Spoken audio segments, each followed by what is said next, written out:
was not planning on filming today, making a podcast, but I had a revelation and I thought of something that I haven't thought about in years, about an experience that I went through. In this episode, I talk about my experience with sexual assault, as well as patterns of people-pleasing, self-silencing, and prioritizing others' safety over my own. Please take care of yourself while listening and skip this episode if it's not the right time for you. I don't have my journal. My journal is in Kentucky from this event. I remember writing it I had a red pen. I remember writing page after page after page, and I wrote down in detail what happened.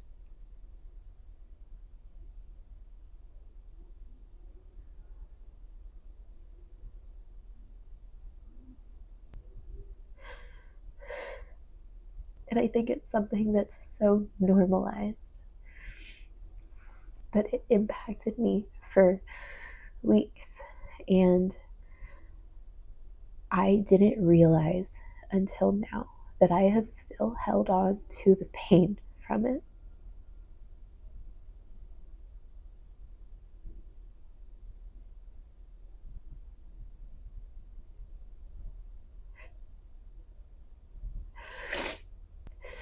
When I was 26 years old, I was sexually assaulted.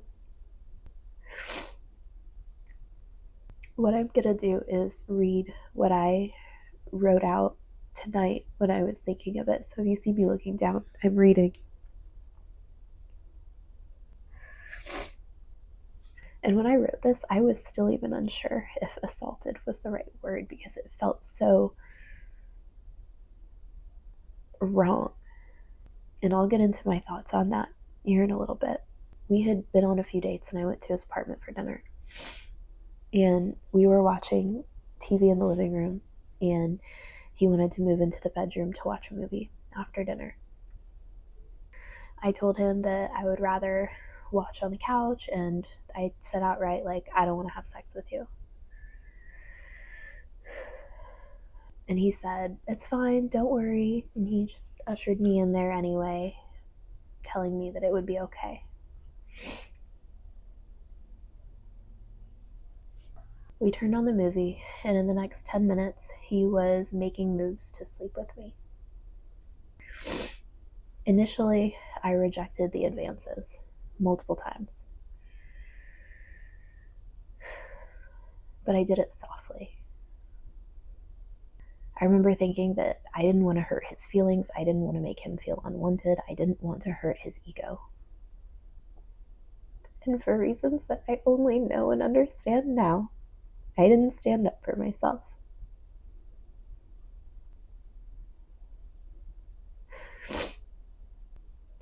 He continued pressing more, and I finally went with it, even though I didn't want to.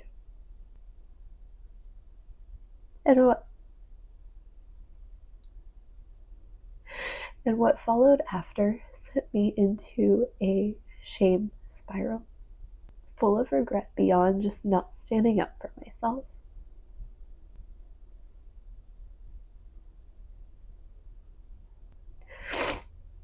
His condom came off inside me and got stuck. And when I realized it, he yelled at me because he was scared, I imagine, and labeled me as the problem. I went to the bathroom and I couldn't reach it with my own fingers. So I had to go back out there and I had to ask him to retrieve it for me. After that, I didn't want to cause a scene, so I laid back down for a few more minutes. And I was very aware of the clock until I felt like it would be an appropriate time to leave. And when I got up and left, after I exited his apartment, I got to my car as fast as I could, and I just wept. And I remember calling my aunt and feeling like I was to blame for the entire situation because I could have just kept saying no. I hadn't stood up for myself. And in the process of looking out for his feelings, I sacrificed my own, and I sacrificed my body and my emotional safety.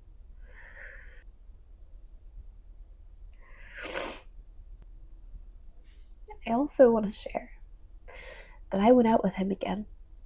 And on the next 1 or 2 dates, I remember we went to this Mexican bar and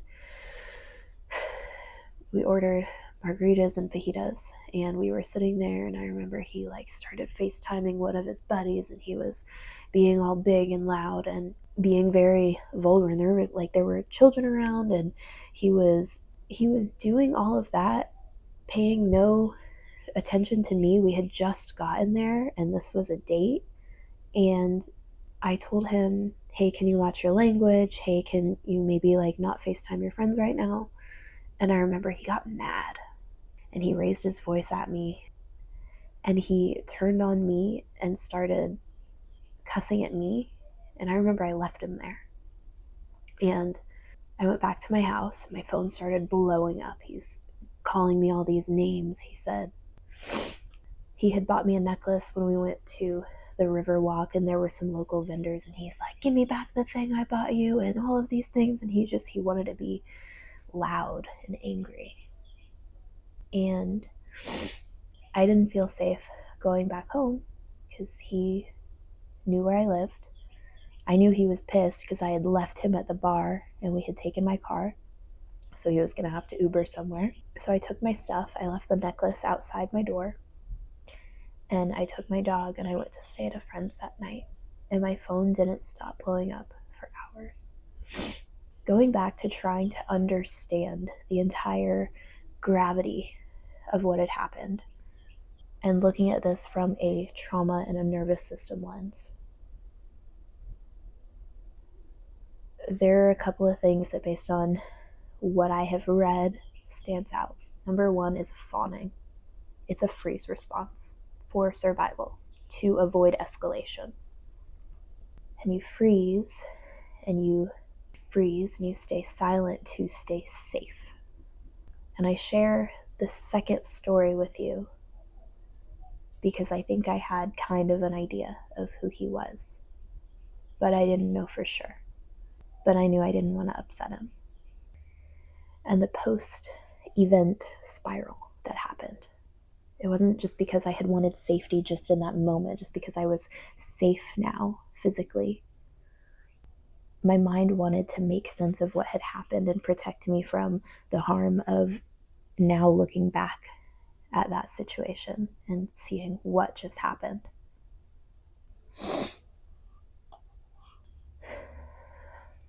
I thought the worst part of that night was what had happened in the bedroom.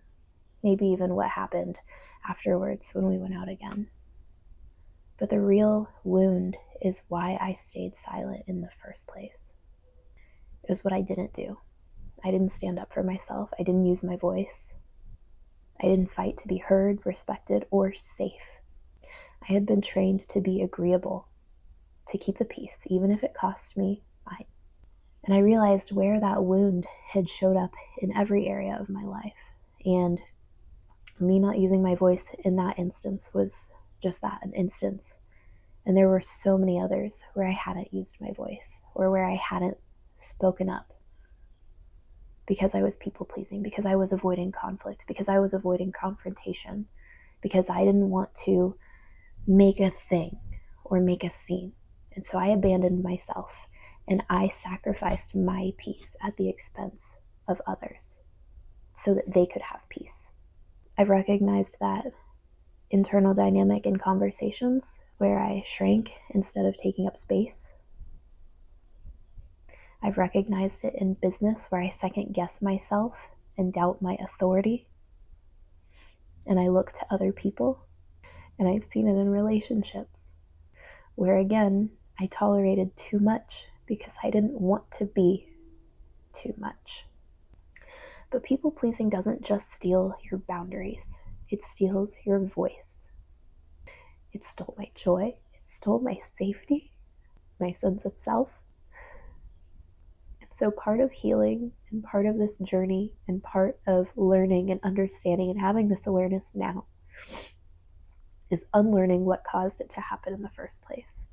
It's having the awareness, identifying it, learning and unlearning why I let it happen, because healing is about finally choosing yourself over their comfort, choosing yourself over their approval, over the need to be liked, chosen, quiet, keep the peace.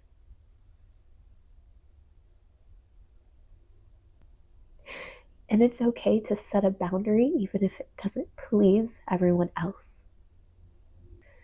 So if this resonates with you, it is not too late to rewrite your patterns. Identify them, understand them, unlearn them.